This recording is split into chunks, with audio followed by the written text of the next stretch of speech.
আসসালামু আলাইকুম। আমি রাফিউর রহমান। আজকের ভিডিওতে কথা বলবো ২ লাখ টাকার মধ্যে ভালো বাইক কেনা নিয়ে। অনেকেই নতুন বাইক কিনতে চান, কিন্তু বাজেট কম থাকার কারণে বুঝতে পারেন না কোন বাইকটা নিলে ভালো হবে। তাই আজকে আমি চেষ্টা করব এই বাজেটের মধ্যে কিছু ভালো অপশন এবং বাইক কেনার সময় কি কি বিষয় খেয়াল রাখা উচিত তা নিয়ে একটু বিস্তারিত বলার।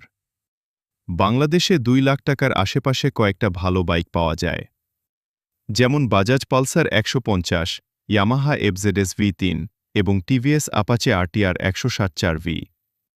এই বাইকগুলো তরুণদের কাছে অনেক জনপ্রিয়, কারণ এগুলোর লুক সুন্দর, ইঞ্জিন শক্তিশালী এবং রাস্তায় চালাতেও অনেক কমফোর্টেবল। যদি আপনি ভালো মাইলেজ চান, তাহলে এই বাইকগুলো সাধারণত ৪০ থেকে ৫০ কিলোমিটার পর্যন্ত মাইলেজ দিতে পারে, যা দৈনন্দিন ব্যবহার করার জন্য বেশ ভালো। আবার শহরের ভেতরে বা গ্রামের রাস্তায় চালানোর জন্য এগুলো বেশ আরামদায়ক।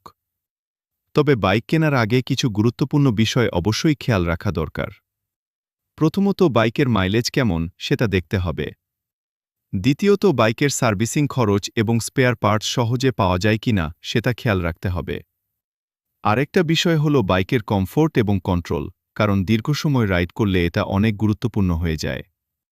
এছাড়া আপনি চাইলে নতুন বাইকের পাশাপাশি ভালো ইউজড বাইকও দেখতে পারেন। অনেক সময় কম দামে ভালো কন্ডিশনের বাইক পাওয়া যায়, এতে আপনার বাজেটের মধ্যেই আরও ভালো অপশন পাওয়া সম্ভব।